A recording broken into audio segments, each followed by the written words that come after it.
Welcome back, boys and girls.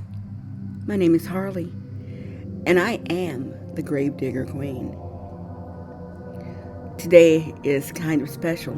We have a submission of a real life experience from someone firsthand, and it's terrifying.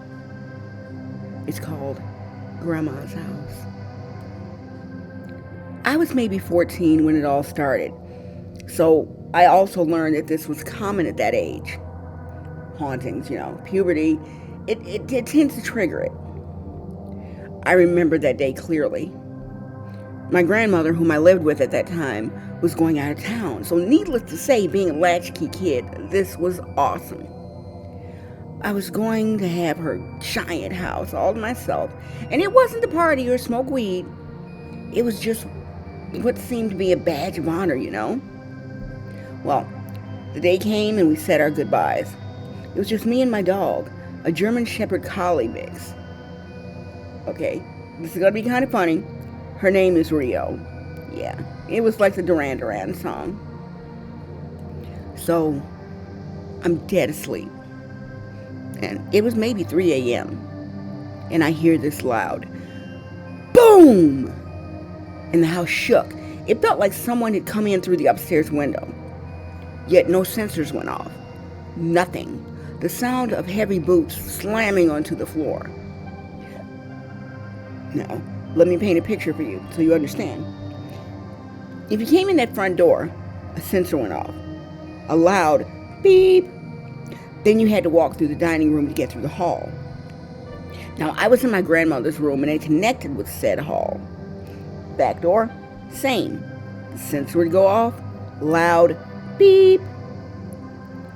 Now, if that door opened, you knew it. It kind of had a slightly different sound to it. Basement door, same thing, loud beep. If you came from there, they all connected to the same hall. Now, the attic where it upstairs, I heard the loud noise.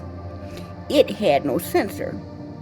The reason was the windows up there were so small, you couldn't get in or out of there. Now, that connected with the hall if you came down, and I was in that bedroom. The one in the hall. Now, knowing they had to pass me to get out, I was terrified. And to add insult to injury, my dog jumped up and looked up. That very second, whatever was upstairs ran toward the doors to come down. And by now, I was on the phone calling my mom. My dog hauled ass to that door. She was not going up there, and she was not letting whatever was up there come down. Her hackles were raised, and she was snarling and barking. Now, that's not something that Rio ever did. Something was there, and it was evil, and I knew it. Now, needless to say, by now, I was in hysterics, and it stopped at the top of the stairs, but my dog never went up those stairs. Whatever it was sensed her and ran back to the window. And just like it came in, it stopped. Right where that window would have been.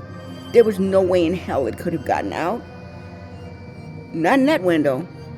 The opening again was far too small.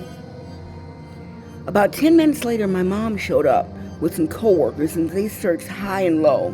Whatever it was still there. My dog was still at those stairs. That was the first time something happened. Paranormal, a word I didn't believe in at that time, but now I know it's real, and I can tell you more things that have happened. Even as I got older, things followed me. And sometimes it can be horrible, I know. It's here waiting. And I was right, it came back. I never told my cousin about it because she was a little kid. Maybe 6 years old. But now she's much older, and she told me, "You know why I never came over your house? Because of that old man that used to look out the window upstairs." And I said, "You saw him?" And she said, "Oh yeah, he looked really mean, and I was scared of him, so I didn't want to come in your house." I had never seen anyone, thank God, but she did. And she said that sometimes he would look at her and smile in the most sinister way. A lot of my other friends had seen it. I hadn't. But I knew it was there, and it was waiting for me. It was malicious.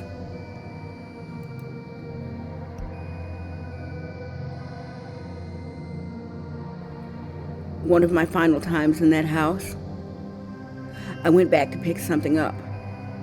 And I was on the phone with a good friend. Let's call her Gloria. And I never told Gloria that I was going back. And she stopped in the middle of our conversation and she said, "Are you in that fucking house?" And I said, "Yeah, why?" She said, "I don't want to talk about it. I gotta go now." And hung up the phone. Later, when she could compose herself, she told me she heard water flowing and it sounded like someone being drowned. And she said, "Promise me, you're never, ever going there again." And I didn't. I'll never go back there again.